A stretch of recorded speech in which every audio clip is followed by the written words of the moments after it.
friends that are joining us from the bar. If you guys want to make your way over, we're about to get started. We'd love to have you fully present with us. Good evening, my name is Jean Michelle. I'm the Director of Community and Culture here at Noya House. So if you've never been here before, we are the social home and private workspace for creative and professional progress. That's just a really fancy way of saying that we hope that we become your home away from home. Our amazing community, including our members and our amazing partners, open up our laptops during the day here and dream up the next amazing thing that's going to impact the world, and then we meet each other at the bar after to celebrate our amazing accolades and our triumphs. So if you've never been here before, you are more than welcome to talk to myself or one of our amazing members of the team here to learn a little bit more about Noya House. I promise I'm not so much interested in selling you on membership as much as I am interested in learning a little bit more about who you are, and maybe letting you know that this should be your second home. With all that to say, I have to say that today is an amazing event. We're obviously talking about the leveraging power of public relations, and today's event would not be possible without our amazing partners. And so to that point, I'd love to actually welcome John Thompson, who is the Deputy Trade Commissioner for North America from the British Consulate, to speak a little bit more about our partnership today. Thank you so much. Hello, good evening. You can tell I'm the one from the government because I'm speaking with a piece of paper, make sure I don't forget anything. Really just want to say a big welcome to those of you who are members of the Great British Business Club. This is our first GBBC event of the year, and we're really pleased to welcome you. If you don't know what the Great British Business Club is, we are part of the British Consulate, and we are an opportunity for British companies coming into the US market here in New York to network, come together, and to learn a little bit more about what each other does and what services government can provide you. So thank you ever so much for joining. I hope you find this evening really informative. I want to say a huge thank you to Noya House for hosting. It's great to be partnering with you, so thank you very much. PR is something that almost every company will need at some point on their journey. And for those companies coming to the US for the first time, it's going to be a really important part of your journey of growth. So I'm really grateful for our speakers this evening to join us and to share their insights with the club. We'd also like to welcome some of our new GBBC members, so I'm going to read those out. If you want to give us a wave or raise your hand, you can do, but if that feels a bit too school-like, don't worry about it. Clarity Global. Hello, Clarity Global. Team Spirit.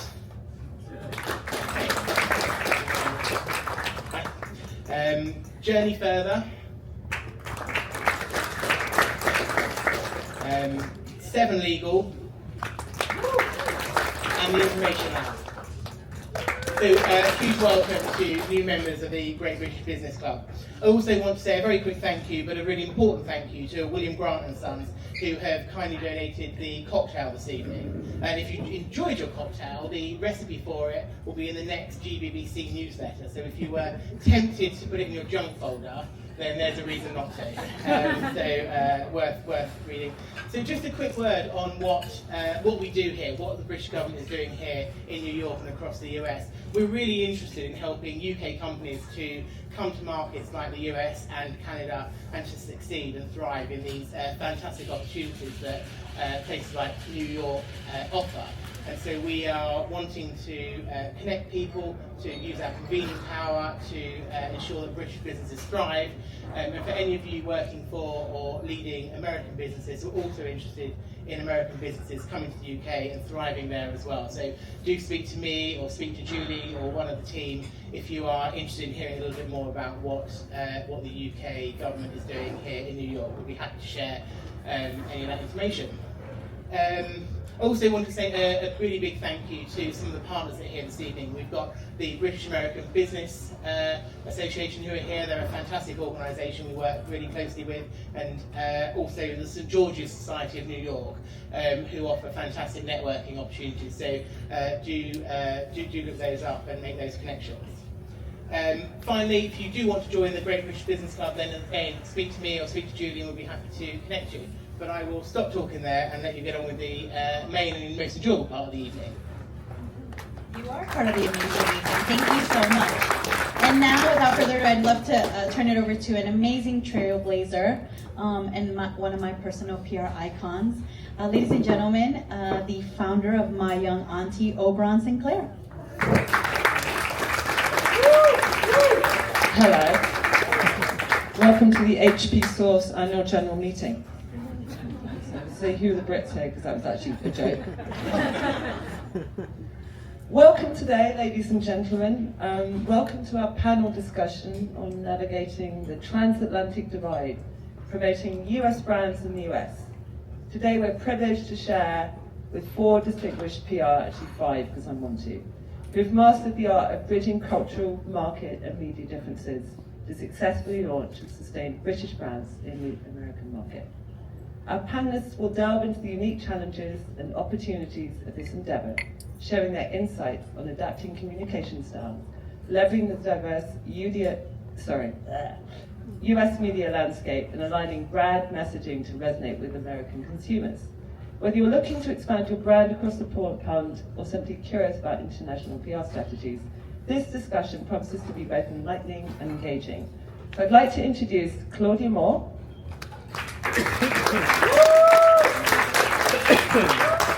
Heather Falconer, Heather Falconer Saber,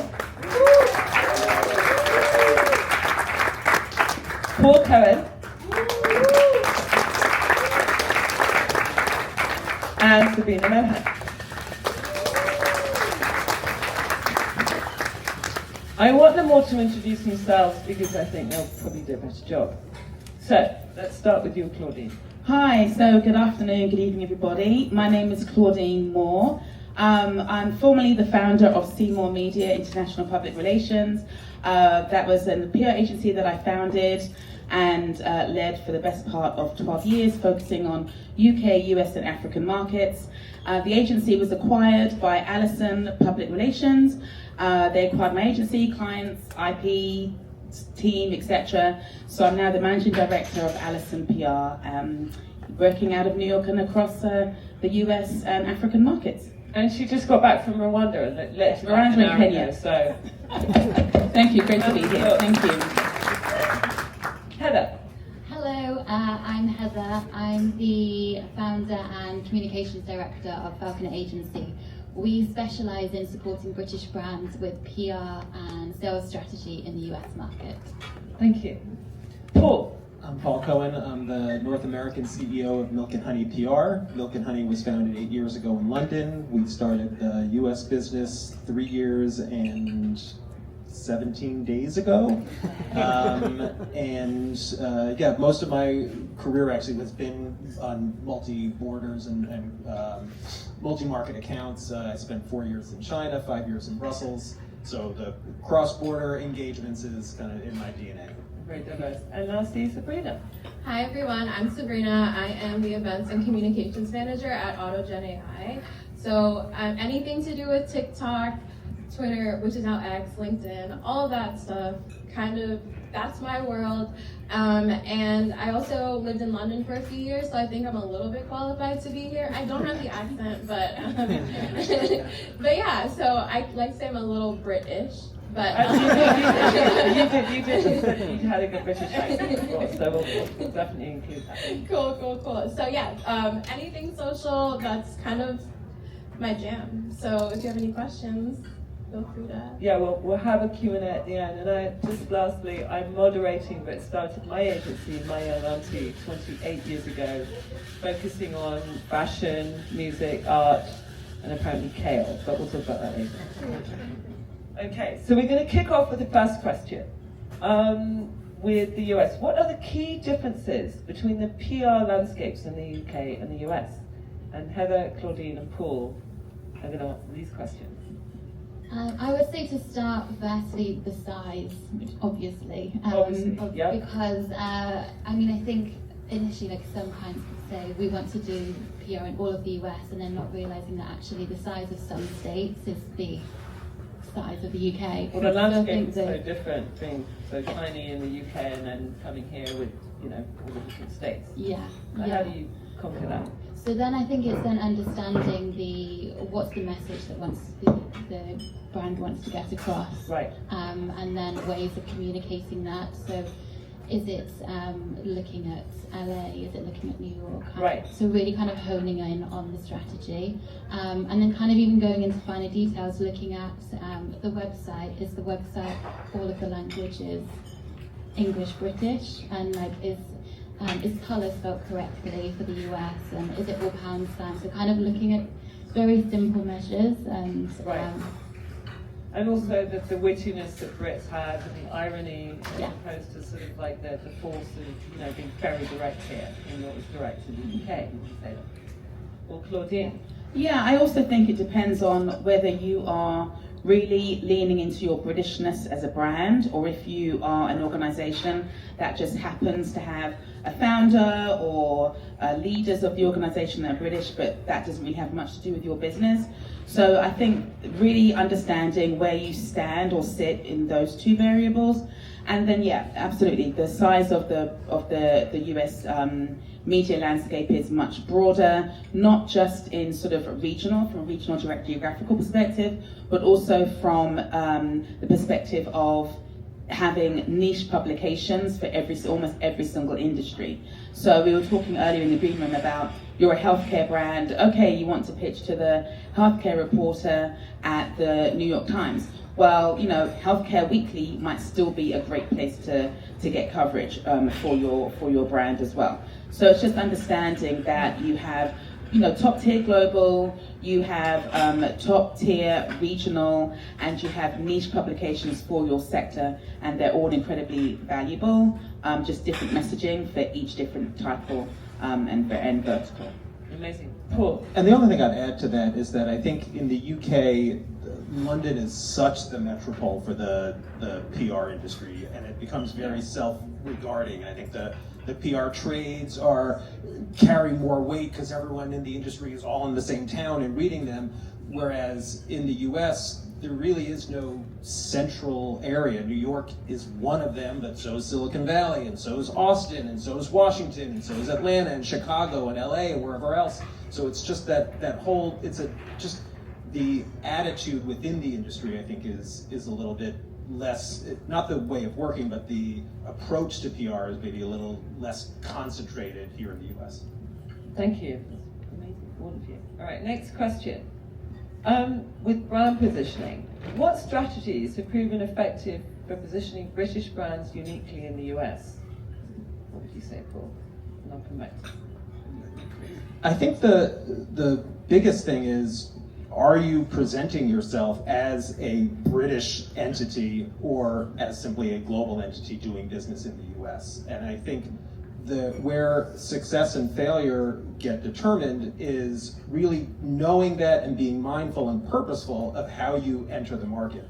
If you believe that your Britishness is key to your success, then make that key to your success and really communicate with a very overt British element.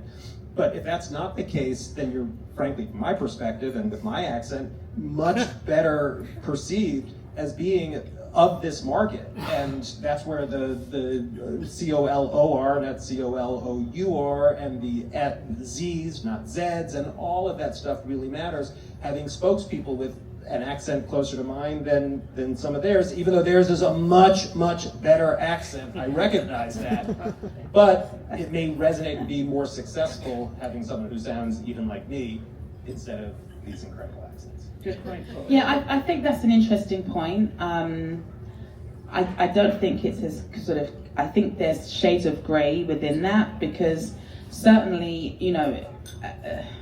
I mean, having a British accent in America is always going to go down well. That's just how it is. I've been in this country like 20 plus years, and having a British accent always goes down well. However, you can't beat having substance. So no accent is going to cover the fact whether you've got substance or not, and you've got to have a substantive story. I think one thing that's important to note is that you can be an organisation from the UK, for example, and you can have a really great track record of doing all these great things in the UK, but when you get to America, there's a certain arrogance like, okay, that was the UK, what are you doing now here? What do you do, which is to Paul's point, what do you do, what have you done now here in the in the US market. So having like runaway success in the UK doesn't always translate to the same here, and it does become part of your story and part of your business story. But you also have to understand that just because you were a big deal in the UK doesn't mean you're going to all of a sudden be a big deal here. But that can happen. It can happen. You can It can happen, but there's I think there's shades of grey within. I don't think 1 and 1 Right. is always 2. 1 and 1 could be 15. 1 and 1 could be 10. It really does vary. Sectors, timing, That's true. what's hot, what's not, who your representatives are, who your spokespeople are. I do Accent on find accent there are has a got lot to be more interesting. gatekeepers in the UK. Yeah, And here you can have access to people yeah. more easily than I think you can in the UK. Like I did some campaigns with MS, and that would never have happened in the UK. Right. But maybe, yeah, I'm not Yeah, sure. no, I think you're right. I agree with you. I'm going to ask you a question, Heather. How can British brands leverage their heritage and origin to appeal to US customers? Or consumers, sorry. I think looking at the heritage in terms of is there a made in England story, what is the heritage? Is it that the brand was born in the 1930s and 1920s? It's coming up to 100 years old. What's the story there? Is it that everything is made in the UK? Is it that it's a special type of product or craftspeople?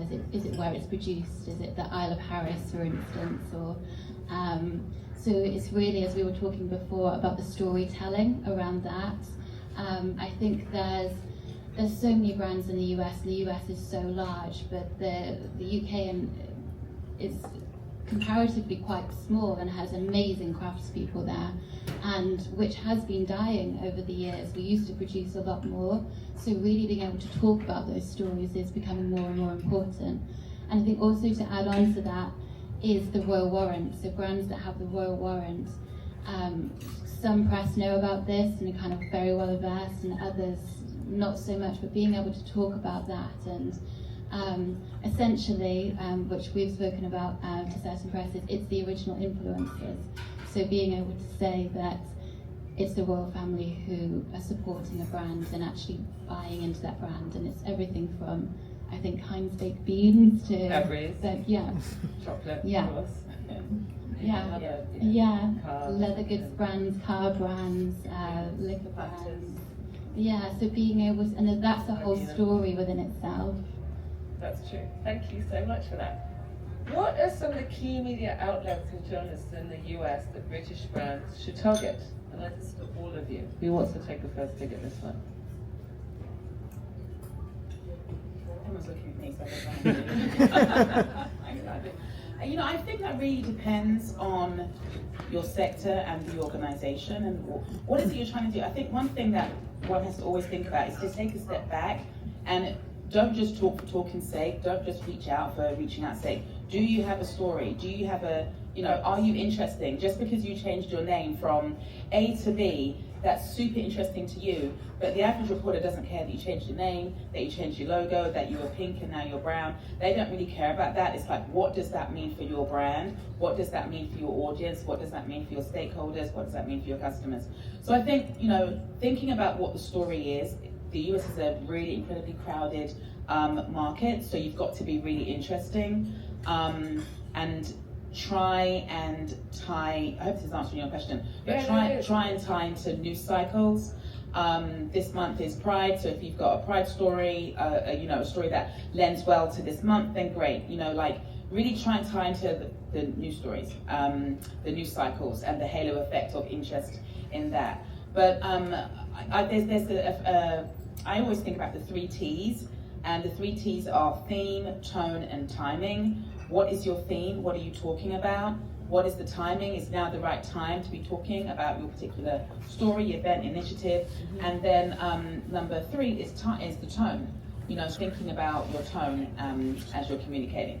So I think that's the first place I would start, is only start communicating when you genuinely have news, and news that's genuinely interesting. And then think about whether, do we want to go to a vertical, so a trade publication, or do we want to go national, do we want to go local? Okay, I live in Brooklyn. Okay, I'm a British person living in Brooklyn, and I've just launched a tech startup. Who's going to be interested in that? Okay, well, you know what? The Bed-Stuy Patch might be interested in that. True. how we were pitching, because I'm old school. I pick the phone up. I want a conversation with someone, because sometimes I've had a lot of younger people work for me. I won't say what generation, but younger people in my day, and no one wants to pick the phone up. Terrifying. All sending emails, all texting. No one's picking the phone up, and many times I've got my biggest stories. Literally picking up the telephone, having a chat, boom, done. But most people. So, what are your techniques? That's good. Sabrina, come on, let's hear from you. Okay, so I like a balance of both. I enjoy having a paper trail, so to make sure everything's recorded that I did do outreach. Is that in email or are you sending letters? Oh, email. Okay, all right. I like a handwritten letter. There's a trail. And then, or just through social media, which we spoke about before, just doing outreach on social media, and then picking up the phone too. All these mediums. Really? Do you pick the phone up? Mm-hmm. Okay. I do call. I like to talk. Great. Do you all pick the phone up? Yeah, I mean, I'm one of those slide in the DMs kind of person. I slide in the DMs kind of person, and it works. Sliding the DMs is always good. And then just saying, and then also reaching out via WhatsApp. So I think WhatsApp was also, we were talking earlier with Paul and myself, WhatsApp I think is also a very regional thing. So as well as doing work in the US, I do work across African markets, and all the reporters I work with in African markets, it's all WhatsApp. The businesses, it's all WhatsApp. Yeah. You get the story placed, you get the information, they're like, WhatsApp me. So sliding the DMs and WhatsApp if you're doing work in emerging markets. Yeah. I think also letter writing. So we do a lot of gifting, and the clients that we work are with very expensive brands. So sending a gift is we don't send it to hundreds of people, but we select and then we handwrite a letter. I love that. Beautiful paper, and so when seal. it comes, it's kind of really thought out and personal, and we find something that has the journalist just written a story, or have they just had a baby and say we want to congratulate. There's some kind of a life moment, so it's something meaningful. That's what. And just, I think, sort of to wrap up this, I think what you're hearing is never take a one-size-fits-all approach, and both to any story or any pitch, but even to an individual. We were talking before. There was a story I had, and I was an energy client, and I knew that the old America's energy editor for the FT, I knew was up his alley. We knew each other, so I called him, and he didn't answer. And I texted him, and I got no response. And I emailed him, and I got no response. So I slid into his DMs, and immediately sliding going on here. And immediately he was like, "Oh, great, yeah, send it to me. I'll include it. Yeah, perfect. That's what I want." And part of me was just like, this is insane, because it shouldn't take 7 different channels to get them, but it does. And I do think that, I think to a large degree, the key to success in PR is that doggedness, and making sure that you get through when reporters are getting 500 pitches every day. Right. Some of them you can kind of DM them, but if you're one of the 500, how are you going to be one of the 500 that they open and go, oh yeah, I'm going to respond to that? So that's editing down the subject line of the email till it's whittled to and polished to perfection, and that's where the work. People are like, oh well, what do you do in PR? You just you pitch someone, send them a note. It's like there's a lot of time that goes into those 200 words. So that's just something to bear in mind. I think it's true whether it's US or UK. That's true. I always like the window cleaning effect of just popping the letter through their window. I think that's a really critical point that Paul just mentioned, because it seems like such a small, tiny detail, but it's so critical. It's like, what is your subject line in the email? Like, it seems like it's more like, it's very great story from London. I mean, okay, delete. Okay, but if you want to put an emoji in the subject, or I'm a fan of sometimes I put asterisks and you've got to just be creative with the subject line header, because to Paul's point, these reporters, especially with shrinking newsrooms, they're getting hundreds, if not thousands, of pitches a day. And the subject matter is so important. But I always think about subject matter, or I write a private note. Yeah. A personal something, but try. And then know when to stop. Don't harass them. I have the 3 strike, and then if I don't hear back after 3 emails, I stop emailing. I may go back to it in a few months or a few weeks, but if I've heard nothing after 3, that's just my personal. Then I'll Slide in the DMs. I also, I'm afraid I'm gonna open a can of worms, but No, open away. Okay. AI is being heavily used in the communication space. So things as simple as subject lines are being like thrown into like ChatGPT and like being like putting in a prompting like make this better or make this more appealing. And So people are doing that with subject lines. Not always so well, though. No, yeah, you can't just like copy and paste. Like you need to do a little bit of like a human touch. But Have you done it? Yeah. Has it worked? Yeah. Okay, well, what was it? Do you remember what it was? So it was, I think, what was it? It was very, very like basic, but it was just like, got straight to the point. It was, we had just like announced one of our executives within the company, and I was just like, his name and then what company he was at formerly, and then just like joins AutoGen AI. And that was pretty much like the subject line, and it caught like the attention of who was reading it, and then yeah. So like it's just like I feel like right now things don't necessarily need to be super decorative. They just want to like get to the point. They just want to see like they want a preview of what you're gonna go into, and then that's pretty much it. So and they also don't want to feel it's going to 10,000 other people ever. Yeah. Right? So Yeah. dear so and so, you know, like their name and not, you know, like a chain. And not the false wannabe, you know, oh, hey, so-and-so who I've only met once, like, how are you? How is that? Like, you know, either be authentic or don't, or get to the point. totally agree with that. I totally agree. I'm going to go into influencer and celebrity engagement, which Sabrina is our sort of panel expert here. How effective is influencer marketing in the US compared to traditional PR tactics, Sabrina? Influencer marketing is so important, I feel, in the US market, especially if you're talking, I can speak to like B2B, that in a way, like we think of like the traditional influencers as like people on TikTok or people on, you know, Instagram. Do any of you follow any specific influencers? I want to know. Hands up. Proper hands up. Yeah. The Kardashians, at least? No? Yeah, someone else. Yeah, no, I mean, so like, just like... Formula One. Formula One. Okay, yeah. Formula One. I'm a huge Formula One fan. So I, while I worked at Lenovo on their social team, I was able to work directly with sending influencers to the race to do influencer activations. What that entailed was basically us like really understanding our audience and really understanding like, okay, because Lenovo and F1 have a partnership, understanding like the setting of the race. So let's say the Silverstone race, which is based in the UK. So we ended up, whenever we do like localized influencer activations, you basically pretty much recruit influencers within that area. So for Silverstone, we recruit UK-based influencers and have them post on their TikToks of like just like their experience at the race and being in the paddock and like things like that. So that was pretty much how we kind of localized our approach when we were at Silverstone. So yeah, so like that's the realm that I kind of like dabbled in when it comes to like not necessarily like B2B, but more B2C type of marketing, to like get people to know the brand more and associate the brand with all the cool stuff that we're doing. So that was my experience then. And then now with more B2B stuff, I kind of lean into thought leadership. So I position our executives to speak about, I'm trying to make them the influencer and have them speak on topics like AI and AI in the nonprofit space, AI in the federal government space, and things like that. So different approaches, but similar like ways of like research and different like methods. So that's pretty much how I'm making them the executives influencers as opposed to like hiring influencers to do like Formula One stuff. So I have both of those experiences. Amazing. Thank you for that. It's really, really informative.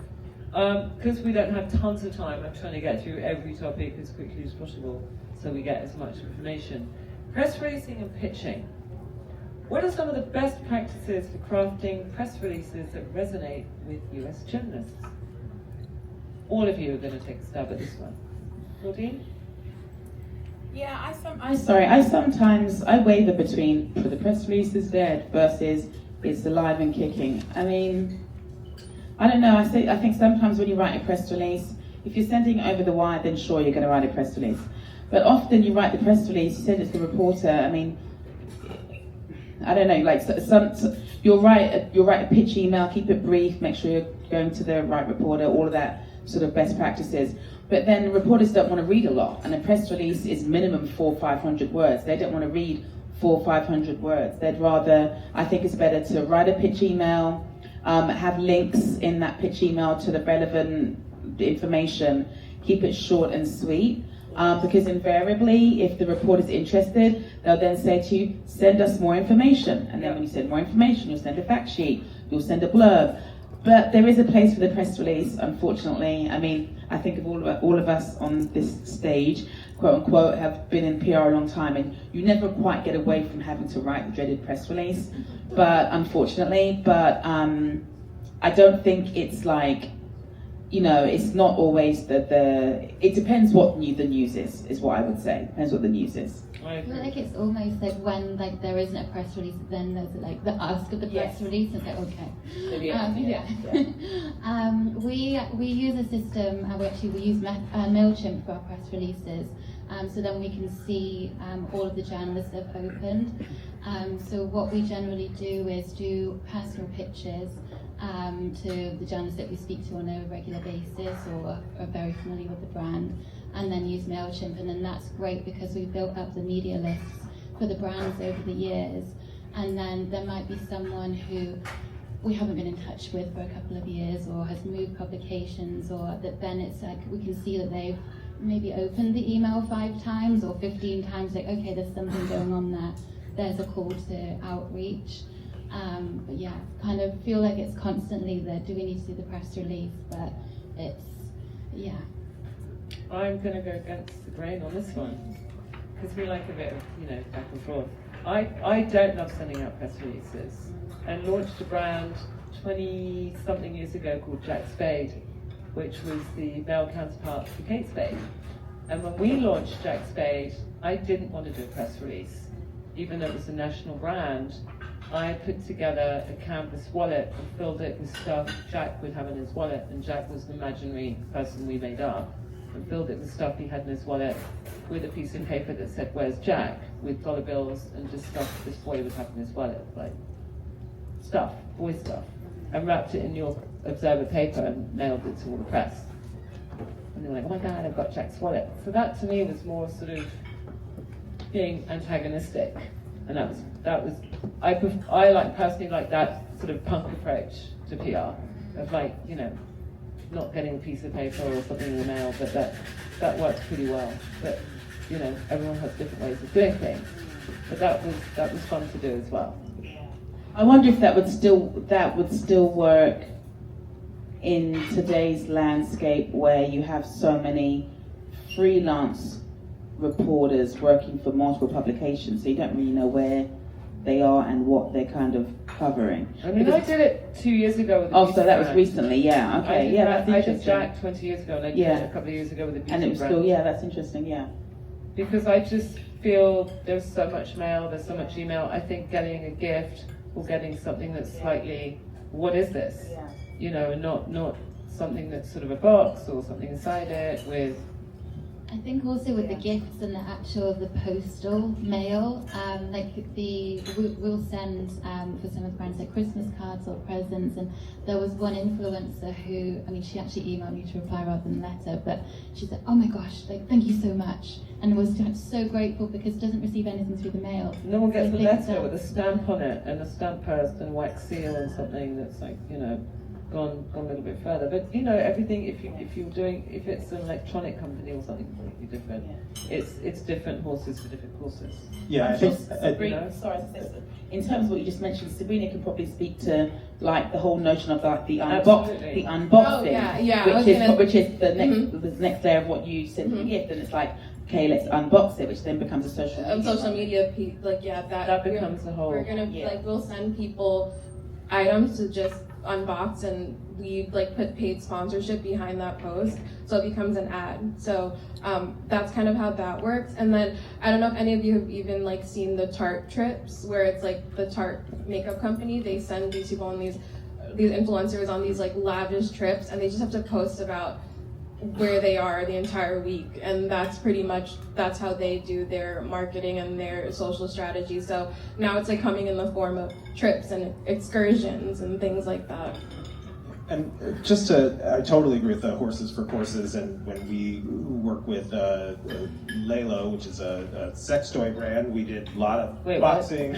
We did a lot of boxing and real consumer engagement with the reporters. It's literally something you touch and work with and try out. So it's a different dynamic. When we're announcing corporate transactions, we're not sending boxing gifts, and that's where press releases become important, both from a regulatory standpoint, where the quotes in those releases, that becomes important, because those are the things that reporters who don't get the interviews pick up the quotes. And then the last thing I'd say about the press release is that one reason I hate press releases is that people not in our business think that's what we do. And anyone can write a press release, it's not that hard. You can write a mediocre anything. And very smart people think that they can do PR because they're very smart people. And look at OpenAI, when they fired Sam and issued a press release and thought they were so clever because they know how to communicate. And within about 30 seconds, it became one of the dumbest corporate moves in history. And so bungled the communications because not everyone can just write a press release, and one doesn't communicate by press release. So that just rethinking all of these things, right? Whether it's boxing, sometimes a press release, sometimes a pitch, sometimes a stunt. Anything works in the right context, and remembering that is always really important. That's true, and that also the actual platform of PR is so different now. It's not. It's so many different things. For me, it's branding and events, and it's so many different things.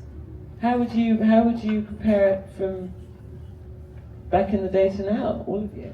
I mean, it's very different, the landscape now.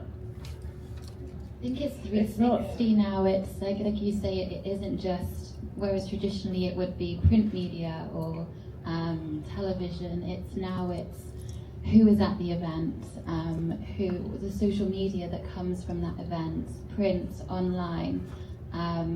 Has the person been gifted? Are they wearing the product or the brand? Measuring impressions. Yeah. There's a whole other, you have to have a maths degree or whatever now. It's like, how many billion impressions did you get? I'm like, wait, I got that magazine, isn't that great? It's on the cover. And also there's different channels now as well. Of course there are. You have, back in the day, it was, to your point, it was just publications, right? Publications or radio. Broadcast. Now it's like, okay, podcast. And that's what kind of podcast? Is it the podcast that's just audio? Is it the podcast that's audio and visual? Those have two different types of sort of amplification when you're using podcasts. And also another thing, when you're working with influencers, I know one tends to think of influencers as being somebody who's got like hundreds of thousands of followers, and that's not the case. You can have a nano influencer, a micro influencer. Anyone who's 5,000 plus can be an influencer.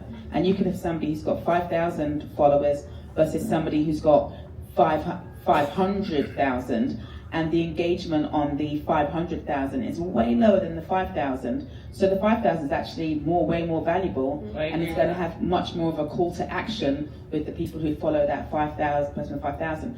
So there's just definitely more channels, and that just means that the marketplace is louder and it's more clutter, and it's just And I think the difference is that the ability to amplify now is really important, really positive. And we had a client where he had a Forbes column, then he posted it on LinkedIn, and he's in the elder healthcare space, and he viewed this as a gargantuan success because two insurers, which are the companies that he tries to sell his services to, liked his LinkedIn post and opened up conversation with him that led to business. And two senior politicians on the Department of Aging in Albany, one in the Senate, one in the legislature, did the same. And those are his constituents. So it's not just the article, but it was the sharing of the article on socials that allowed that engagement.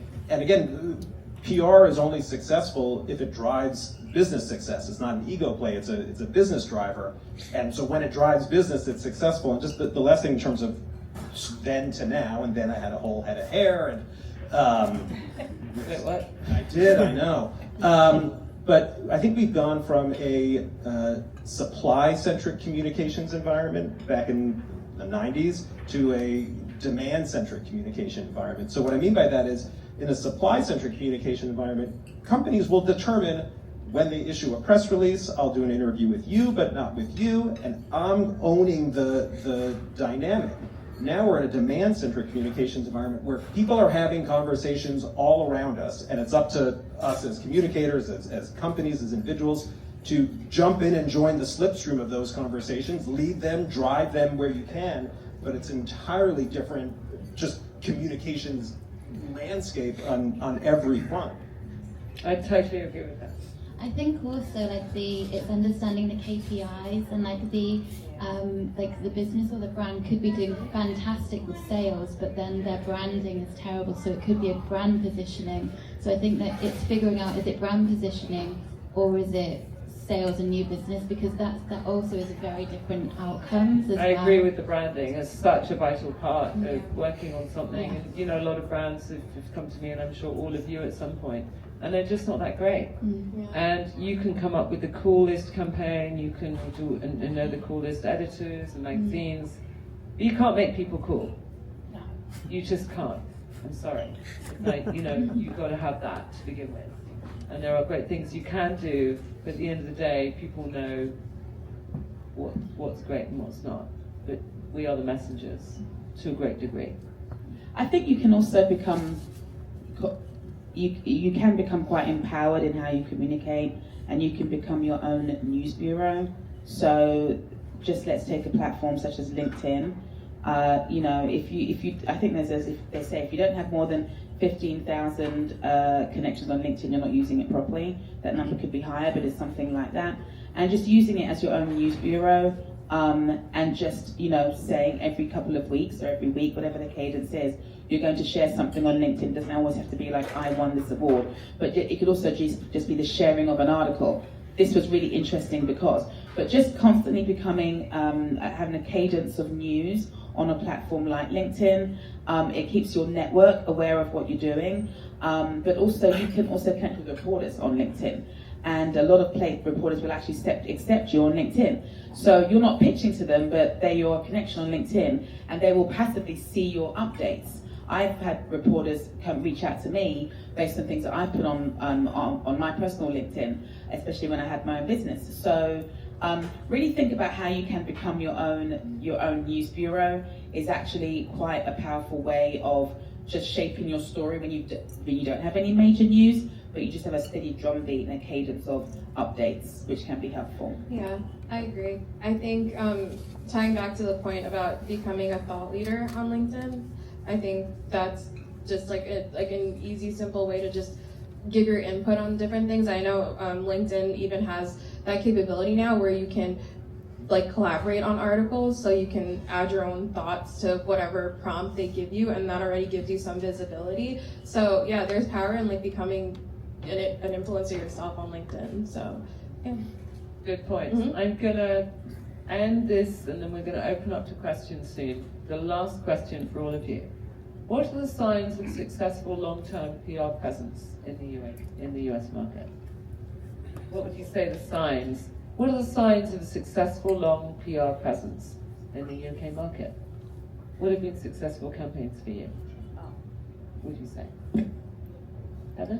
So recently, one of our clients did a collaboration with Bridgerton, which was fantastic because Bridgerton is huge at the moment. So British brand, so that was a great story for them.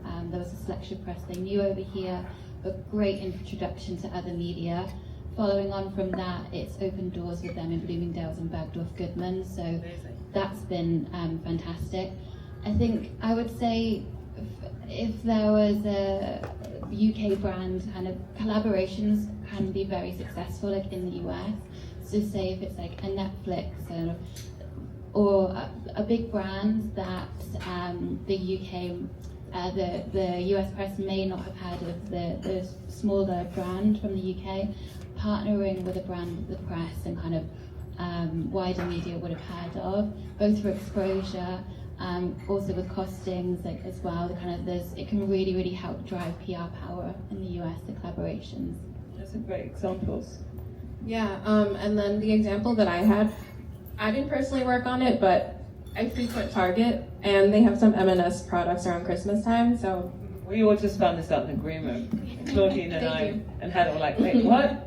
Yeah, they have like some M&S products, cookies, well, biscuits, tea, chocolate, advent calendars.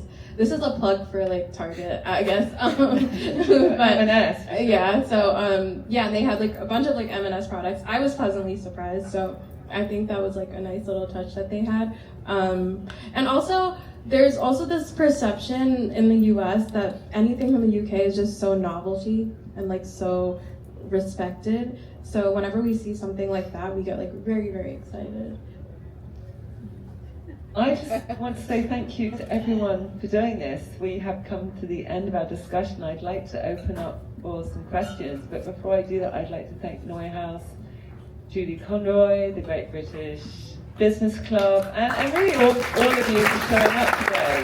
And I hope you've enjoyed it. It's been insightful for me, and thank you all for coming. I'm going to open up. Who's got some questions? Anyone here? Have got a question? Oh yeah. Hello up there. Yeah, sure. Hi. As a fellow communications business, I think, Claudine, you started to touch on this, but how important do you think it is? You know, I think when you're so focused on client demand as an agency, you kind of sacrifice your own communication strategy, your own self-PR. Yeah. And I think it's been really helpful to hear tips from everyone today on like getting your story right. How British do you want to be? You know, do you want to be global or US? Yeah. How important do you think self-PR is on like the people within the business when growing in the US? I think that's a great question. I think it's exceptionally important. I think there are a couple of variables, so just some bullet points. Do you have your own agency or are you part of an agency? So I had my own agency, we were required, so I'm now part of an agency. When I had my own agency, it was extraordinarily important to get press out because the agency was named after me. My name's Claudine Moore, I was Seymour Media. So it was named after me, and then as we grew, I had a team. So I think that it was really important. When it's such a, I'll give you an example. So the agency that I'm with now, so I'm the managing director, and one of the things I do is I'm the managing director of Africa for the region. And we just released a report on Africa Day, which was May 25th. We released a report called what's the report called? Okay, sorry, the report was called Business Cultural Insights, just to show the depth and breadth of the Africa region. And we just took 5 countries in Africa and did a report. So the report's gone out, and then I'm still doing client work, but I've got to do the press for this report. So this morning I woke up at 6:30 this morning, I was doing an interview with British Business Day TV in South Africa. But then right after that I had a client. So I'm in that position right now where it's like, I have a report that just came out, it's a great breaking report for the agency. I have to do press on this report to get the report out there, but I've still got client demands, and the clients are the ones who pay the bills. But at the end of the day, I'm the one who's also going to create that revenue for myself and my agency by raising the profile of this report. So I think I don't have a magic answer for that. I just know that it's a great point that was raised, because your own personal brand is so important. It's the difference between zeros on your paycheck. It's the difference between getting a client or not getting a client, a partnership, an activation, etc. So personal branding is really important. One tip I'd give everybody in this room: go on GoDaddy and save yourname.com and have your own website for yourself as your personal brand. So ClaudineMoore.com, because you are who Google says you are. So when people are trying to find out who you are, the first place they go is they'll put your name into Google. What comes up? It shouldn't be your Instagram, unless you're an Instagram influencer. It should be your website where you can control your whole story. But that's one tip I give everybody on personal branding. That is critical. Just save yourowname.com to be able to tell your own personal story. And I'd just add to that until I joined Milk and Honey, I was very proud not to do any self-branding, self-marketing. I had like barely a presence on social media, and I was very happy being the counselor to people. I like being the guy going, and they'd say the things that I said them, and I liked that role. When I started Milk and Honey in North America, Kirsty, who's the British founder, said, like, that's not an option. and because she did a great job of marketing Milk and Honey, especially in the UK market, and said, this is a big part of your job. And it took me a while. It was very, very far out of my comfort zone. And now, I love the fact that I can put some photos of this event and get, 100 likes. So please like when I post it. I'll tag all of you. I'll follow him on Instagram. But it really, it's hugely important, and people will tell me, oh yeah, Milk and Honey's doing great. Like, how do they know that? Because they see the stuff I put on LinkedIn. It really makes a difference. And I'm no longer on, it still doesn't drive me, but I recognize the importance, and it's just like, yeah, this is part of our job. Yeah. One last thing. And with social media, when you apply to a social media job, right, they ask you for your Instagram handle, which is like very unique to that industry. So it's like, if I don't know what I'm doing on my own personal social, no one else, any of these brands, they're not going to trust me to manage their social. So I try to keep mine as up to date as possible. Even like with like just learning different like editing tools. I'm a big fan of FaceApp. So just like, editing all my pictures, making sure I like look good, or whatever messaging I'm putting out looks good. And then that Nothing kind too of outrageous, right? Hmm? And nothing too outrageous. Nothing too outrageous. You can get a little interest. You want to show people that you're personable as well. So I think but nothing crazy. So. Or just make it private. If you don't want to share your Instagram, my Instagram is private. Like, anyone, if you click on Instagram, they'll have to accept it. And I do that strategically for a reason, because of the things I do put on Instagram. But not in that way. But it's just more just. We don't believe you now. Yeah, it's more. No, yeah. But I think you can make Instagram the beauty of that you can make it private. You don't have to share if you don't want to. But you're a social media person, so I guess they want to see your Instagram. Make it public, because we're gonna judge you and we're gonna creep. So that's yeah. Yeah, interesting. Yeah. One more question? Oh, we have Hi, can we hear? Jules, thanks for your time today. Politics, we're in America. How are you advising your clients? A year ago, everyone had to have an opinion on police brutality, Black Lives Matter. Now we've got this conflict in Palestine. So how are you advising your clients? How do you advise British clients to step into that cauldron, so to speak? It's a political platform. Personally? Just look for a brand. Because obviously, a few years ago, every brand had to have an opinion. How are you advising your clients now? Yeah. I would stay away from it personally. Yeah. I mean, sometimes you can't. Sometimes you don't have a choice. There's no. You're going to alienate one side or another. So personally, I'm like, stay away from politics. What about across the board for the? Yeah. Oh, the others too. All right. What do you say? I mean, I think you need to be authentic. Yeah. So, and I think the problem from a few years ago, when every company was now taking a stand, is that it wasn't authentic. It was just performative. Yeah, I agree. So now what we've seen, and certainly with Israel and Gaza, is being performative is only going to hurt you, because you don't really believe it, but you think you're saying the right thing. And if you feel so strongly, and this is who I am, and damn the consequences, okay, but recognize the consequences, and anything you say needs to fit your brand. And if it doesn't fit your brand, I don't need a sneaker company telling me how to think about global politics. I just don't. And then the other thing I'd say, just in the context of the US market, which is different than the UK market, is the hyper-partisanship we see today, where every issue is now a red-blue issue. And so it's becoming just a much more tricky path to navigate, not to step in it. Yeah, and it's knowing your customers. Yeah. It's like, Yeah. do you want to be telling them, or do you want to create a community? And like really, like what we do is we create communities, or we help our clients create communities. And I think there's more love there rather than telling to vote this way or this way. It's kind of love all. Yeah, exactly. I stand yeah. for love all. Yeah. Always have, always will. Yeah. I think you have to be careful though as well, because you don't have. Oh, did you have a question? Yeah, I was just going to say that everything is visible. So for instance, you create Parlor, you even put it on or like push back.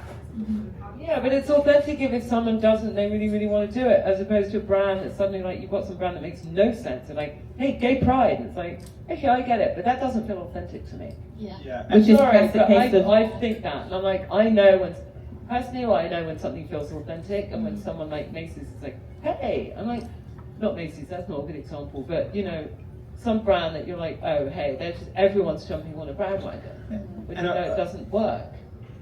And what are you saying versus what are you doing? And I think gay pride is a great example. It's very easy to change your logo to have rainbow colors. That's not doing anything. That's just performative. At my previous agency, I worked with MasterCard, and during gay pride, it was when World Pride was in New York. And so first they did two things. One, like the big brandy thing was they rebranded the corner of Gay and Christopher Street, and under Gay Street, they had a whole bunch of new tags to broaden the definition. So it was lesbian street, transsexual street, all of that, which was a great Instagram moment. Really I love cool. that, yeah, I think that's cool. I love that. But what we did as the PR side was saying, okay, but what are you gonna do that's really meaningful? And a very long story short, but they ended up creating a new card, an issuance card, and worked with banks to issue a card that would have called a true name card, which allowed transgender people to use the name, not their birth name, but their chosen name, which until then was not legal. I didn't know that. And so they did something that was really powerful and Authentic. effective. And then even some influencers who were very skeptical about pink washing and rainbow washing said, this is how you do it. But it's because they did a clever branding thing and then pulled it through with something that actually did something for people's That's lives. brilliant. That is brilliant. I love that. And then you get a brand like Ben & Jerry's, which always, leans into quote unquote hot potato issues. And they make a stand, they take a stand. You can take Nike, and they have taken stands. I think you really have to, like you were saying, really look at who your audience is, and you have to grow with your audience. So you take millennials, you take younger generations. You cannot be a brand and not take a stand against some social issues, because younger consumers just are not having it. Really, they have values that they want to see that the brands that they support stand by. So there's that piece of it. Then there's also the piece of it that you have to, and one of the things that we advise our clients is that sometimes you have to stay above the political fray. Whether Trump wins or Biden wins or whoever wins in American politics, no matter what, you've still got to think about your bottom line. No matter what, you've still got to think about your internal and external stakeholders. So, and the politics is going to come and go. Your customers are always going to be there. Your audience is going to be there. So you have to really think about, to a certain extent, staying above the political fray, but at the same time, it's a delicate dance because you do have to take a stand. Yeah. And history will judge lots of brands quite harshly if they don't take a stand on certain issues. So one person's freedom fighter is another person's terrorist. Like, that's how it's sort of taken. So you've also got to think about how your brand is globally as well. What you're saying in the US may not translate to the UK, it may not translate to South Africa, just 3 different markets. So I don't think there is like one hard answer. There's no answer. But you definitely, with some of the issues that there are today, you have to take an issue, and if you want us to take a stand, and at least use some customers, but you'll probably gain some too. And Ben & Jerry's is a great example of that. It also depends what the cause is as well. I remember in COVID, I did a campaign for the nurses and the doctors with a bag company, Francis Valentine, and suddenly no one was selling anything. Everything was a standstill. We were all locked in our houses. No one was buying anything. We were literally like, if you buy one of these bags, we'll give half to the doctors and nurses. And we got it in the Daily Mail, and literally like $200,000 overnight in sales. It was great in like the first thing, and that helped. And that wasn't political. That was more a sort of cause and effect.